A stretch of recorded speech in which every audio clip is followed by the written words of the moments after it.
come to Bangladesh today. I am Avneet Arora. A horrific accident occurred in an 8-story building on the outskirts of the capital Dhaka.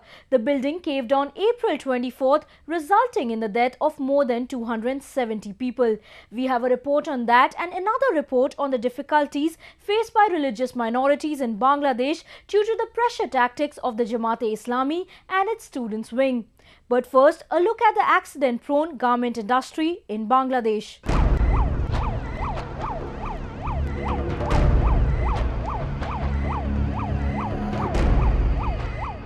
Among the dead in this 8-story Rana Plaza building in Sohel, 30 kilometers outside Dhaka, are mostly women workers who were working in the housing factory which supplies clothes to Western retailers. Apparently, the building came down in less than a minute. Many more people are still feared trapped in the rubble, even as 41 people were incredibly rescued alive and without serious injuries 40 hours after the disaster. Civilians along with army and navy personnel helped pull out survivors from the mangled remains of the building. Till now, more than 1,000 people have been injured in this dreadful mishap. According to local residents, there were about 3,000 people in the building.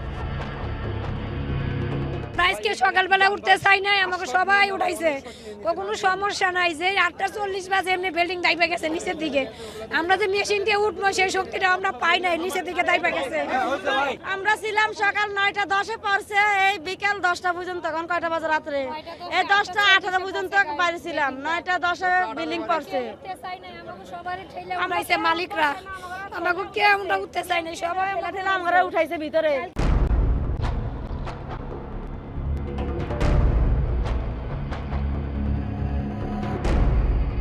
Dhaka City Development Authority has meanwhile filed a case against the building's owner for the defective construction. Police say they filed another case against the owner and the 5 garment factories for causing unlawful deaths. সকাল 8টার সময় আমি অফিসে ঢুকছি তারপর আবার মনে হয় যে 9টা 9:30টার দিকে একটা বিকট আওয়াজ হয়েছে তখন যখন সব যখন ভেঙে টেঙে পড়ে গেছে পোতাতে তখন আমি একটা ছোট গেট দিয়ে লাফ দিয়ে বাইরে পড়ে তখন আর আমার চেঞ্জ ছিল তখন আমার পরে উদ্ধার করে নিয়ে আসে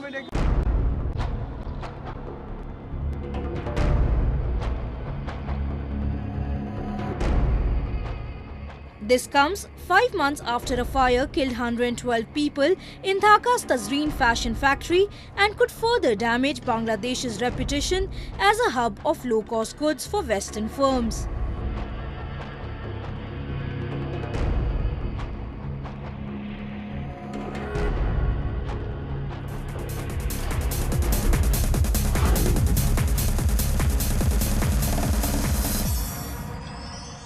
Bangladesh has been caught up in turmoil since the War Crimes Tribunal sentenced some public figures, especially of the Jamaat party, for atrocities committed during the Liberation War of 1971. Bearing the brunt of the Jamaat's anger has been the minority Hindu community. A report. The War Crimes Tribunal has so far sentenced prominent Jamaat members like Abul Kalam Azad, Dilawar Hussain Saidi to death and Abdul Qadir Mullah to life imprisonment. The sentencing of Saidi sparked off nationwide violent protests by the Jamaat and its student wing, the Islami Chhatra Shibir, who alleged that Saidi was sentenced to death because of the statements of Hindu witnesses. The minority community has been the target of assault in Naukhali, Munshiganj, Dinajpur, Barisal, Gaibandha and Chittagong, Rangpur, Sylhet and other districts of the country. Professor Sanjay Bhardwaj of the Institute of South Asian Studies of New Delhi hoped that this violence against Hindus would subside because of the strong plural character of Bangladesh. This partisan of politics has been shaped in the post-independence Bangladesh, where one force is led by Awami League, who promotes the secularism, and other force is led by BNP and BNP alliance, particularly Jamaat Islam, Islamic Okyojot, and that they in fact advanced the ideology of Islam. And if you are looking this in advancing this ideology, in fact the rights of the minorities, particularly that the political rights, political discriminations, social discriminations, and cultural discrimination, in a sense of destroying temples in Bangladesh whenever there is commotion, political commotion in the country. And this is the reflections now. Bangladesh society today is polarized in between the secular forces and the Islamic forces, and in this polarization, where Sabag protest is taking place, and the students wing of Awami League is also advancing the secularism. The other force is basically protesting, particularly now there are 2-3 factions within the Islam. One is the Hifazat Islam, and in fact they have somehow some kind of linkages with Jamaat-e-Islam, and there are other like Allah Sunnah, one stream is there, that they also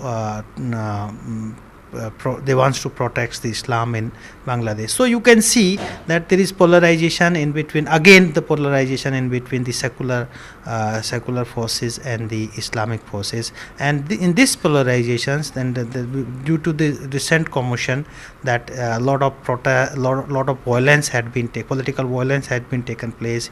The temples of the Hindus has been destroyed, and it is clearly watched by the international community. The situation is going on.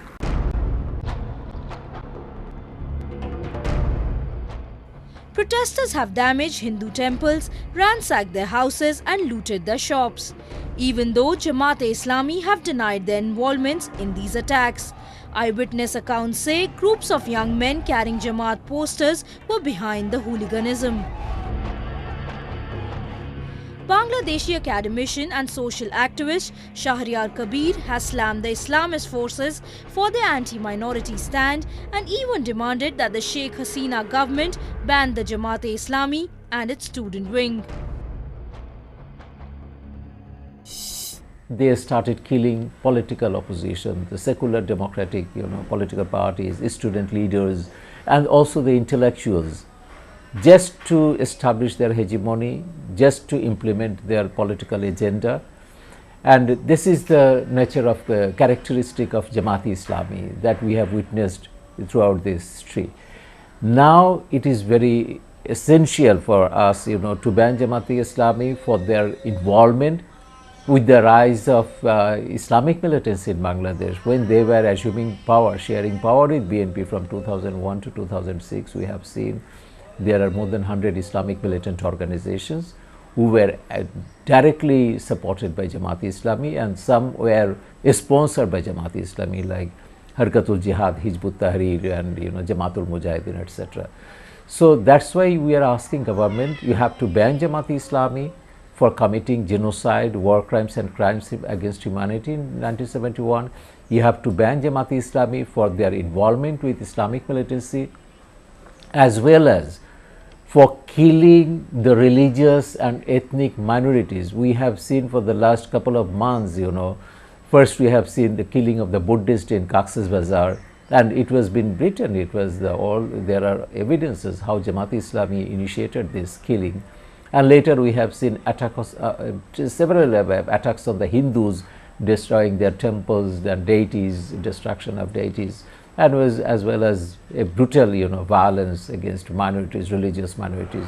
At the same time, Ahmadiyya Muslim Jamaat is another a marginal Muslim minority in Bangladesh. They are also one of the main target of Jamaat-e-Islami. So these are all against our constitution. So that is why we asked the government that you have to ban Jamaat-e-Islami for their involvement with the war crimes. You have to ban Jamaat-e-Islami for their involvement with Islamic militancy, the jihadis. They have already set up a global jihadi network, and there are ample evidences on that, and they have to be banned for their involvement for killing religious and ethnic minorities in Bangladesh.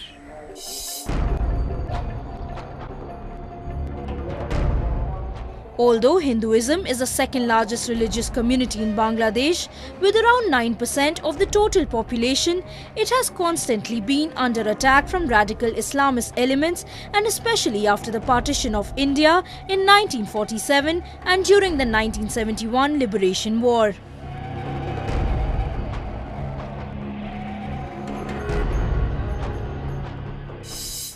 Well, if you look into the history of Jamaat-e-Islami, particularly their role during the liberation war of Bangladesh, what we have seen that Jamaat-e-Islami collaborated with the Pakistani army, perpetrating genocide, crimes against humanity and war crimes, and they have justified this killing in the name of Islam. They have not only collaborated, but they also formed killing squad like Razakar al-Badr to kill innocent Bengalis, intellectuals and the minorities, religious and ethnic minorities. So this is the basic philosophy of Jamaat-e-Islami. Jamaat-e-Islami always say that killing the opposition in the name of Islam, it is necessary, and they want to grab power in the name of Islam to establish a Sharia rule and Islamic constitution.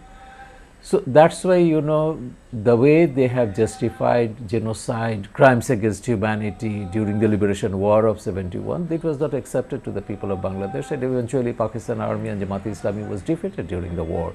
And after the war, we have adopted a magnificent constitution that prohibited formation of political parties on the basis of religion. And Jamaat-e-Islami, Nizam-e-Islam and other religion-based parties were banned according to 72's constitution. Unfortunately, after the brutal assassination of Bangabandhu Sheikh Mujibur Rahman, the father of the nation, Ziaur Rahman, a pro-Pakistani general, assumed power, and he allowed to form religion-based political parties, and he lifted the ban in the constitution.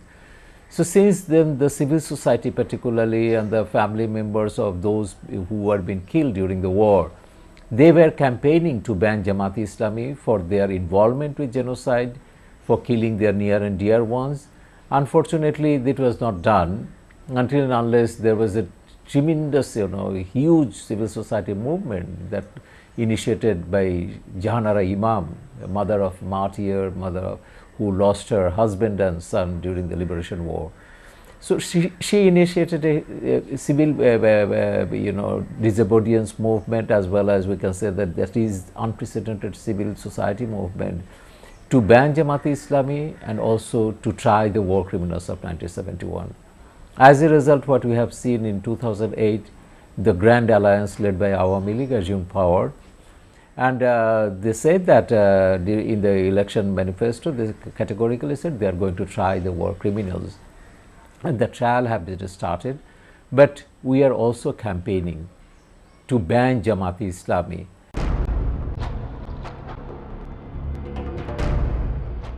Similar problems are also faced by the Buddhist and Christian communities in the country.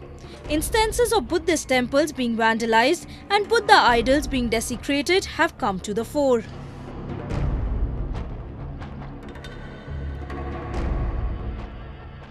Bangladesh had always been closer to India than to Pakistan when it comes to secularism and religious tolerance. With the Awami League openly advocating religious broad-mindedness and ethnic inclusiveness, the role of the main opposition party, the BNP, in looking away and in some cases abetting the violence raises many questions, including what would happen if they come to power.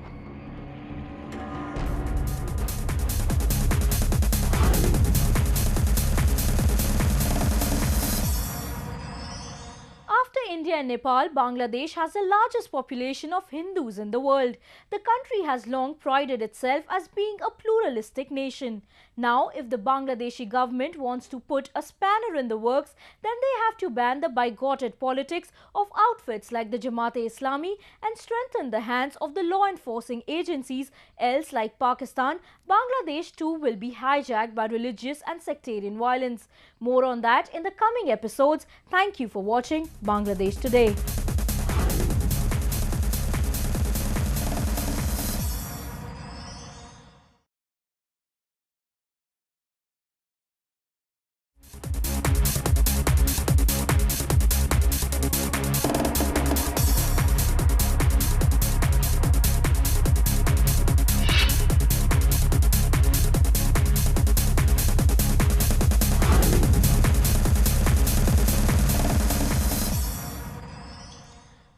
welcome to Bangladesh Today. I am Avneet Arora. A horrific accident occurred in an 8-story building on the outskirts of the capital Dhaka. The building caved on April 24th. Dhaka City Development Authority has meanwhile filed a case against the building's owner for the defective construction. Police say they filed another case against the owner and the 5 garment factories for causing unlawful deaths. সকাল 8টার সময় আমি অফিসে ঢুকছি, তারপর আবার মনে হয় যে 9টা সাড়ে 9টার দিকে একটা বিকট আওয়াজ হয়েছে। তখন যখন সব যখন ভেঙে টেঙে পড়ে গেছে, পড়তে তখন আমি একটা ছোট গেট দিয়ে বাইরে লাফ দিয়ে বাইরে পড়ে। Factory which supplies clothes to Western retailers. Apparently, the building came down in less than a minute. Many more people are still feared trapped in the rubble, even as 41 people were incredibly rescued alive and without serious injuries 40 hours after the disaster. Civilians along with Army and Navy personnel helped pull out survivors from the mangled remains of the building. Till now, more than 1,000 people have been injured in this dreadful mishap. According to local residents, there were about 3,000 people in the building. আজকে সকালবেলা উঠতে চাই নাই, আমাকে সবাই উঠাইছে। কোনো সমস্যা নাই যে 8:40 বাজে এমনি বিল্ডিং দাইবা গেছে নিচের দিকে। আমরা যে মেশিন দিয়ে উঠবো সেই শক্তিটা আমরা পাই নাই, নিচের দিকে দাইবা গেছে। আমরা ছিলাম সকাল 9:10 পড়ছে, এই বিকাল 10টা পর্যন্ত। তখন কয়টা বাজে রাত্রে? এই 10:18 পর্যন্ত বাইরে ছিলাম। 9:10 বিল্ডিং পড়ছে। আমাইছে মালিকরা, আমাকে কেউ আমরা উঠতে চাই নাই, সবাই আমরা উঠাইছে ভিতরে। Resulting in the death of more than 270 people.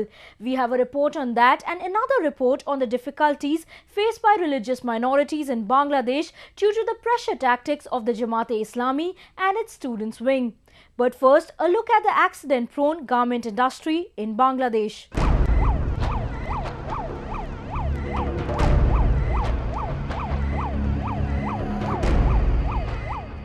Among the dead in this 8-story Rana Plaza building in Sohel, 30 kilometers outside Dhaka, are mostly women workers who were working in the house.